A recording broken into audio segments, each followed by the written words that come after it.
I woke up this morning with my mind set on freedom. Woke up this morning with my mind. Gather here this morning for the North Carolina NAACP and the historic thousands on Jones Street People's Assembly Coalition legislative briefing addressing poverty and economic justice. Let me first thank all of the tremendous and committed members of the NAACP and the HKonJ coalition who work so hard every day to make our society better. Today is January the 15th, the actual birthday of Reverend Dr. Martin Luther King Jr., who was organizing a Poor People's March on Washington, D.C. before he was brutally assassinated by a racist gunman with a high-powered rifle and a hateful societal attitude that refused to recognize a prophet among them. Martin Luther King Jr.'s birthday, some will volunteer, some will attend celebrations of his legacy, and some will do nothing. But we would have that all would remember that Dr. King was concerned about social justice, civil rights, and economics. According to accounts of that day, at his last birthday, he turned 39 on January 15, 1968, and he spent the whole day, except for a moment to eat a piece of birthday cake, working on a campaign that he hoped would force Washington and the American public to acknowledge and resolve the problem of poverty for all people of all races, religions, and backgrounds. He called it the Poor People's Campaign. Which was the agenda of the day. This was not new for Dr. King. When he died in Memphis, he was there supporting fair wages and union representation for Memphis sanitation workers. He always understood poverty as a moral, economic, and civil rights issue. His first sermons at Dexter Avenue in Montgomery in the 50s, he talked about the connection between civil rights and economic rights. He talked about the danger of capitalism going wayward with greed, and he even raised the issue of the 1% and over against the 99% in a sermon in 1957. Today, we still realize the same thing, that poverty is a moral, economic, and civil rights issue. Now last week, leaders from the governor to the legislators in this General Assembly put their hand on a Bible. Yes, they did. And they swore to uphold the state's constitution. The Bible they placed their hand on says more about economic injustice as a sin than any other sin in the scriptures. The Bible that they put their hand on says, "Woe unto those who make unjust laws that steal and destroy the rights of the poor." The Bible that they put their hand on said that every society will be judged by how it treats the least of these. The Constitution that they swore to uphold, Article 1 of the Constitution and what is called the Declaration of Rights, says in Section 1, we hold it to be self-evident that all persons are created equal. They are endowed by their Creator with certain inalienable rights, and among these, listen, in North Carolina we say, life, liberty, the enjoyment of the fruit of their labor, and the pursuit of happiness. So fair wages, rather as opposed to slavery, and treating people right in the workplace is a part of the Declaration of Rights of North Carolina's Constitution. Section 2 of our Constitution that they swore to uphold says all political power, not some, but all political power is vested in and derived from the people. All government of right originates from the people and is founded upon their will only and is instituted solely and only for the good of the whole. That's right. So based on that, it can be said for political leaders not to make addressing poverty at the center of the public policy debates that go on in this house from a biblical perspective is morally unconscionable. All right. And not to see the poor as a part of the whole and make them a part of the discussion in this place and the policies, for, it means that we are not caring for the good of the whole, because the poor are a part of the whole of our society, which means not to include them and have an agenda to uplift them is constitutionally inconsistent. That's right. Go ahead, Mark. There are 1.7 million North Carolina citizens living in poverty. The chart there will show you over 25% of North Carolinians. Over 700,000 living in deep poverty. 600,000 children, red, yellow, black, and white. 44% of African American children live in poverty.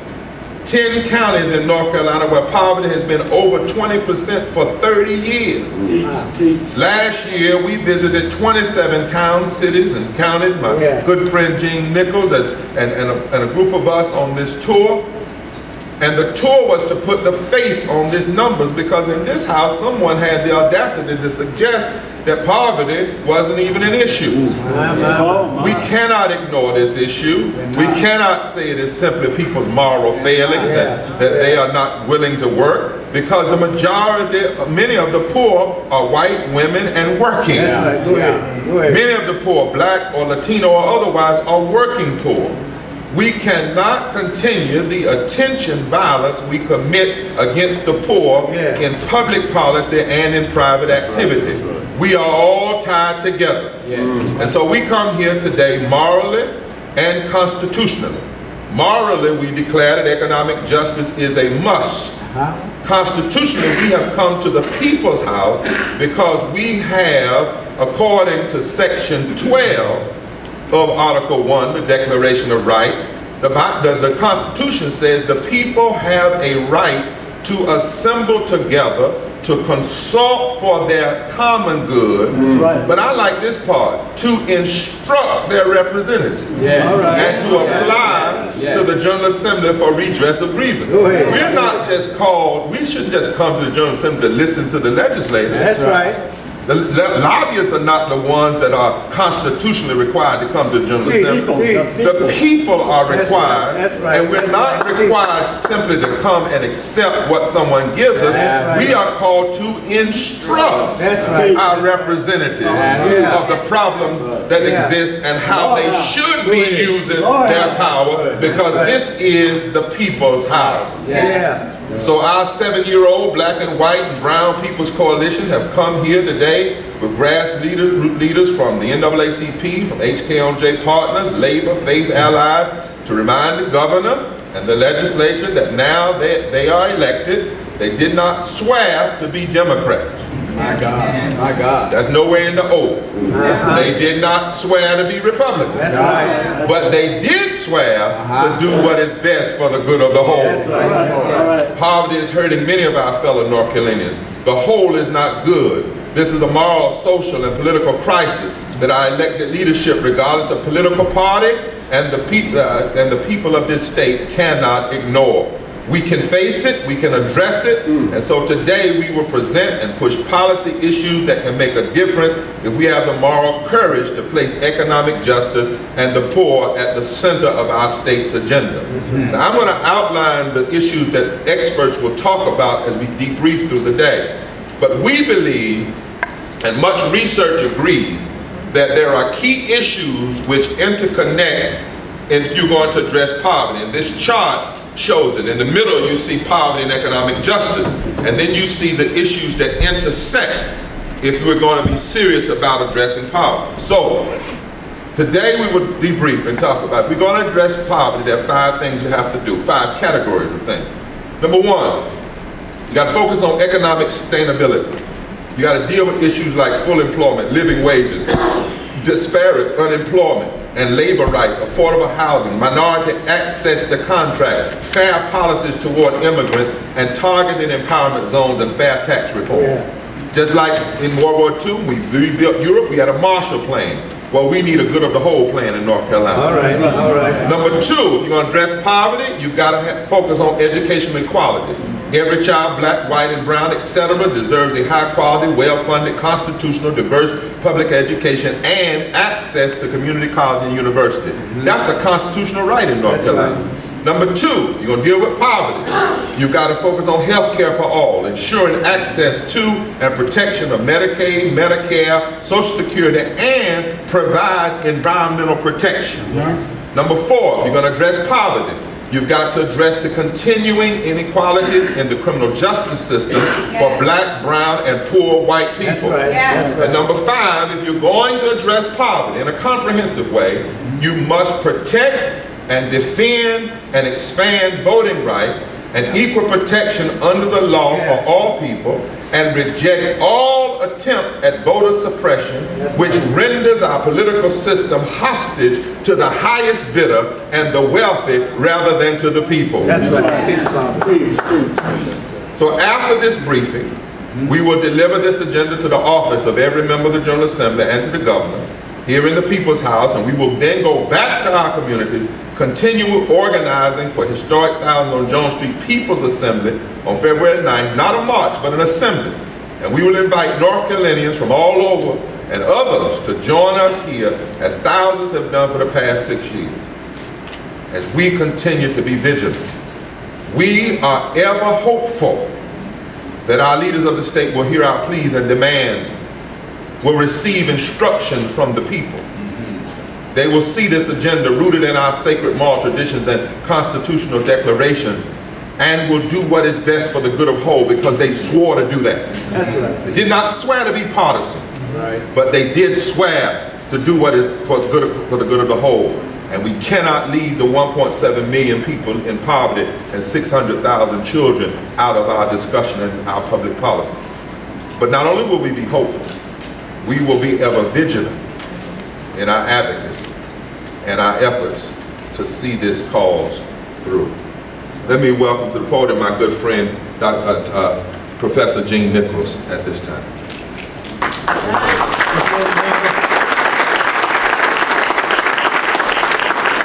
Let me begin just by noting that with all these people on the stage, many of whom are preachers, I am the only one who has been required to follow Reverend Barber to the podium, reminding that there are many and new unfolding forms of tyranny. We have many challenges in North Carolina, many and daunting, but none approaches the tragedy that here, amidst such plenty, 18% of our sisters and brothers live in wrenching poverty, 25% of our innocent, hope-driven children, 40% of our children of color. 40% of our children of color. This simple declarative sentence shames us as a people. That's right. It gives the lie in a single blow to both our foundational constitutional commitments and the central tenets of our religious faith. Yeah. A decade ago, we had the 26th highest poverty rate in the country. Today, it's number 12. Wow. Pressing past our colleagues in a raging rush to the bottom, or I guess in this case to the top. To anyone paying attention, the scourge of debilitating poverty is the largest crisis we face in North Carolina, even if our political leaders ignore it or declare with astonishing ignorance that it does not exist, editing 1.7 million out of our family portrait. Ignoring, as we've seen, and we've seen over and over again in this tour, thousands of homeless citizens, often veterans, often employed, often with children, living under our bridges and in our forests and in storm drains across every corner of this asset-rich state. Yes, sir. Ignoring millions turning to our overpressed food banks, even when that means sometimes freezing, sometimes fruitless, always humiliating overnight lines to secure meals for their endangered children. Ignoring school kids who can't get access to decent meals, much less quality teachers or safe classrooms or full use of the internet, but who we say enjoy a steely equality with the well-tutored and heavily financed children of Chapel Hill and Myers Park. Though when we say this, we know that we lie.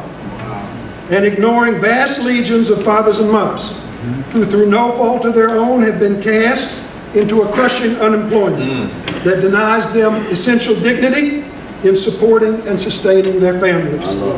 Dr. King, on whose birthday we meet, taught that he never did intend to adjust himself to economic conditions that take necessities from the many to give luxuries for the few. On this front, he said he was maladjusted, and he called upon all Americans of goodwill to be maladjusted as well, and that we are. Poverty and marginalization, with its demanding and demeaning indignity and rejection of opportunity, is not a Democratic or Republican issue. It is at the core of our claims to equal protection and to liberty and justice for all. Different perspectives might propose different theories for its elimination, but there can be no justification, none, for removing its horror from our political focus and agenda.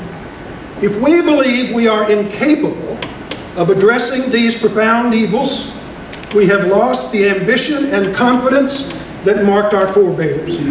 If we believe that we could address them, but we choose not to, then our moral failing is complete. Let me say that again and conclude. If we believe that we are incapable of addressing these profound evils, we have lost the ambition and the confidence that marked our forebears.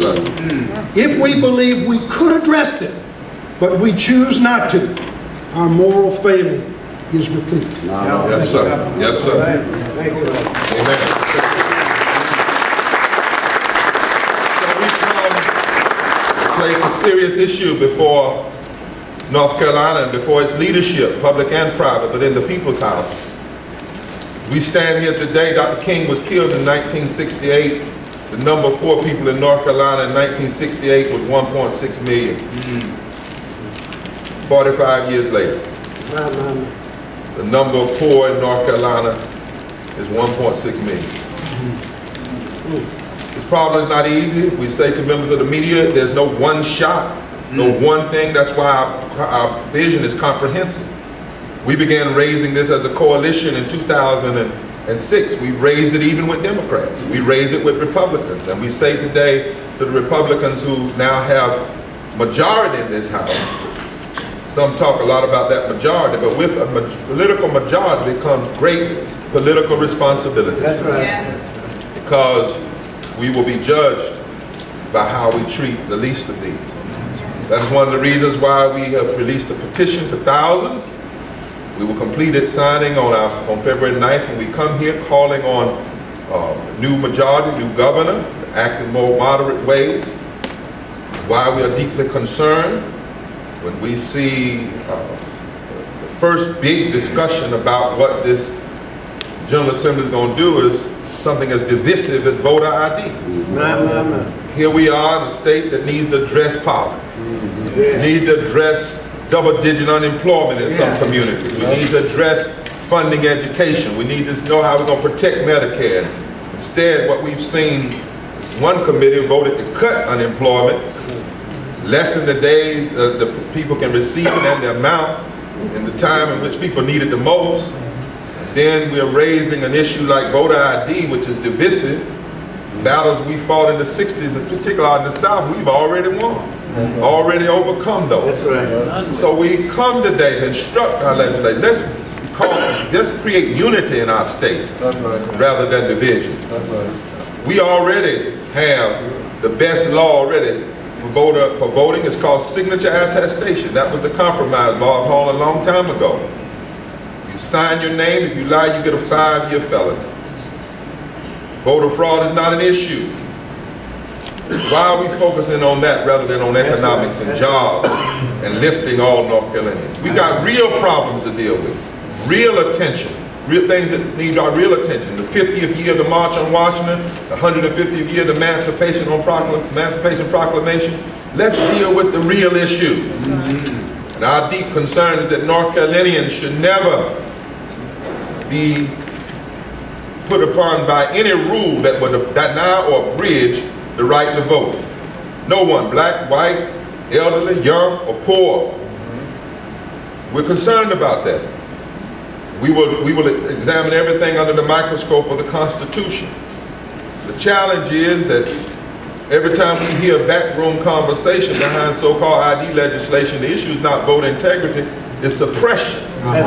Certain segments of the voting population in order to guarantee certain victories that might not be attainable with a broad and deep electorate, because conservatives found out in 2008 they couldn't be guaranteed wins even in the South, even in North Carolina, if there is a broad electorate. That's right. So since then we have seen the greatest attack on voting rights since the 19th century. That's right. We call on our legislators, call on our government, let's focus on the real issue. No need to try to block people from voting. Let's lift people from poverty. Let's lift our children. Let's help those 25% of North Carolinians that are living in poverty. Be reminded yesterday, isn't it something that that this weekend the spirit of Dr. King got on General Colin Powell. Yes, sir. And he said the same thing to his own party in deep love. He didn't say it as a non-Republican. He said, he pointed out, we got to get away from this dark vein of intolerance. Looking down on minorities. Talked about Sarah Palin's use of shuck and jive as a racial. He talked about John Sununu calling the president lazy. He talked about all these attempts to other the president, birtherism. We can do better than that in North Carolina. We beg the journalists, let's don't start with division. Mr. Speaker, let's start with unity. Let's start focusing on economic justice and poverty. Remember that, and Powell also said on Sunday, he named, along with these racist actions, he reigned right alongside the birther movement. He named the lack of comprehensive immigration policy. He named dismissing the 47%. And he did name voter suppression as evidence, that's what he called it, as evidence of the deep, dark vein of intolerance and racism. The general did it. Acting in the spirit of Dr. King. He was prophetic on Sunday. We call on this state. When the General Assembly comes back at the end of this month, governor, let's come together around the most pressing issue of our time.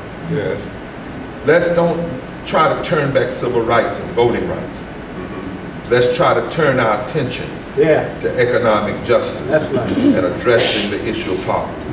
That's not Republican. That's not Democrat. That's morally right. Constitutionally consistent. And if we do it, we will build a better state, because we will do what we're called to do, and that is to operate in ways that is for the good of the whole.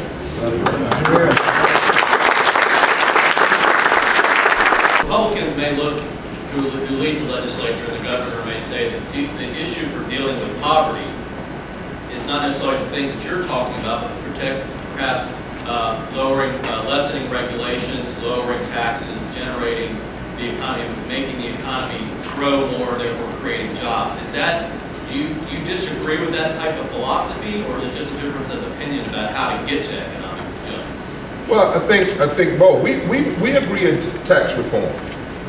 What we don't agree with is tax reform that's skewed toward the wealthy. We don't agree with tax reform that's Grover Norquist style, which has already been proven in years past to derail the economy rather than to drive the economy.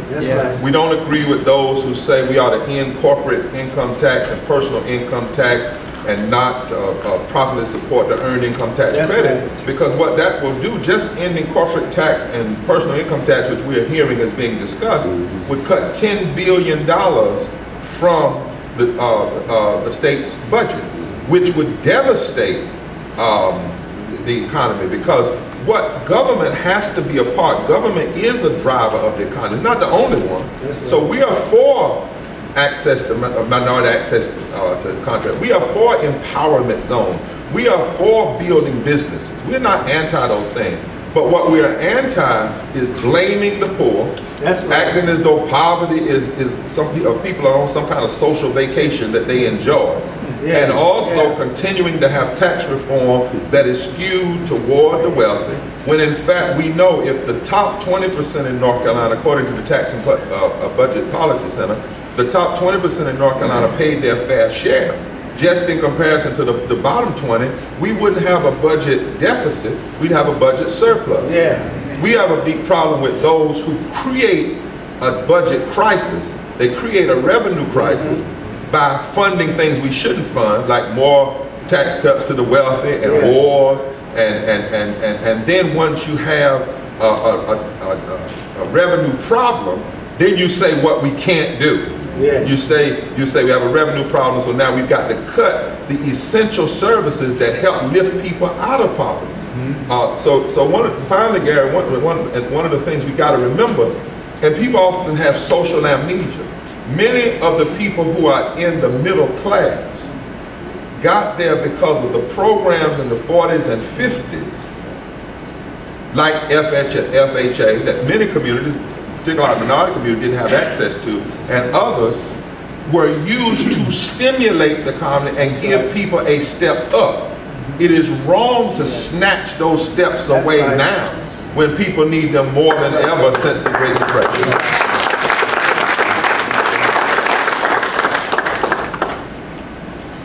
I think it's clear, we'll just add to that we have resources problems, we have revenue problems, but we have priority problems as well. We face challenges, for example, in fixing our unemployment compensation scheme. But to have essentially the whole burden fall on those who have suffered the greatest hardship in the last 5 years it seems to me the height of irresponsibility, and it suggests that people almost begin to look at working people who've suffered the great throes of this recession, lost their jobs. They've suddenly become the enemy of the people in the government of North Carolina. It seems to me that can hardly be the case. We do need tax reform. We ought to boost the earned income tax credit, which has meant so much to low-income North Carolinians. We have to assure that we don't cut taxes for the wealthy in order to then pay for that through denying people legal services and the economic development money which is needed in impoverished communities, or like we did in the last session, cut corporate taxes or out-of-state taxes to get that money, and to do it by cutting the appropriation to food banks by half. Now, anybody who's looking at the entirety of the state of North Carolina could not make that value choice, it seems to me, in good conscience. We need to assure that as we make these decisions, we fully fund pre-K in North Carolina, because we can't give away our seed corn. And it seems to me, broadly speaking, we need a reversal of fortune. We need to have a government that focuses on the powerful and felt needs of the bottom third of North Carolina, not just the top 5%. When we have that, I think a lot of these answers will suggest themselves. Let me say one other thing, Gary, we'll get to the other meeting.